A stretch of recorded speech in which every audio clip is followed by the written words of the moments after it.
Might be great. That's perfect. Yeah. It reveals the idea that music kind of writes itself. You have to just listen. You can't just get the skills to write music. You have to be able to like conjure it out of fucking air. You have to like be like, oh, B flat. So if you think this shit is coming from inside you, you know, you hear people, it's just not. In my opinion, I don't think the music is coming from inside you. I think composers just have the capacity to listen, and that's why composers are able to spend way more time alone, because we need silence. Your mind's not silent, the outside's not silent, you know. And I think that's one of our contributions to society, is like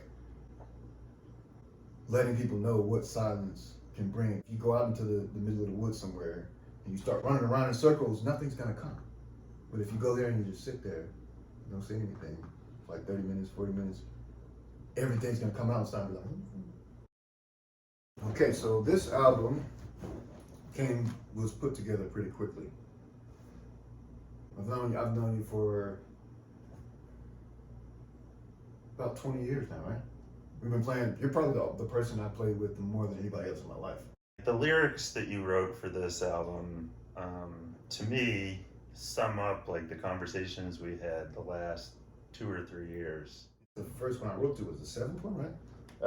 You wrote to, yeah, it was. I hold up 5 fingers and say 7, you know, but whatever. Yeah, you got the other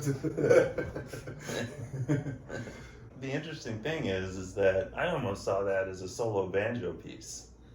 I wasn't really hearing any melodies on it, and then I don't think I ever would have thought to organize a melody in the way that you had, and that was one part of it, was how the melody fits with the banjo, but also how you had kind of spiritually summed up all our conversations throughout the last few years as we reconnected, and how you would put a really hopeful spin on it. Like, it's not a depressing song. It should be, based on the content. I have enough depressing songs. The greatest comedians, they take the depressing part of life and they're like, isn't this funny? You know? And that's the thing that comes with, when you're young, I'm still young, I'm 38, but when you're younger, when you're a young musician, like inexperienced, and you're trying to learn how to write, everything's so literal. Now, the second song we did, the other song that we did lyrics to, I thought that was going to be just as easy, but it wasn't, because I had wasted all the not wasted, but I had used all the ideas for the song on the So Many Gals. So I tried to write it again, and it's like, I know, it's all dry. I did half and you did the other half, and you know, we got just the right amount of ingredients, so when we started trying to write other songs, we were trying to get that same formula, but we couldn't find it. We kind of realized that, you know, we're gonna have to, you know, start from scratch again. Yeah, that's a good point. Yeah, we thought we, you know, could take a little shortcut, like we had the formula already.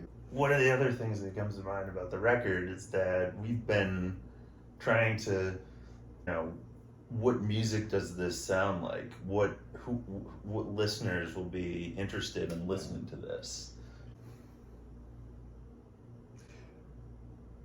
I think people will hear that we do different types of music. Like, there's an intersection between these two things. So our personality, like you said, the spiritual element, our personalities is the thing that people will be interested in.